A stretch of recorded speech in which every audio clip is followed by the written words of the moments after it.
The feet elevated, weighted, inverted row with weight plate is a back exercise that primarily targets the lats, traps, and rear delts. By elevating your feet, it increases the difficulty of the move by placing more of your body weight into the movement. To further progress the exercise, have a partner load a weight plate or do it yourself to increase the resistance even more. Here's how to do it correctly. Set up a barbell in a rack at waist height, then position a sturdy bench or box in front of you to elevate your feet.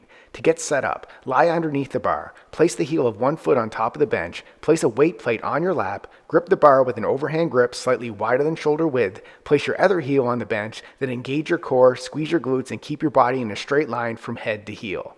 Pull your chest toward the bar, leading with your elbows and keeping them at about a 45-degree angle. Squeeze your shoulder blades together at the top, hold for a second, then under control, slowly lower yourself back to the starting position to feel a good stretch at the bottom.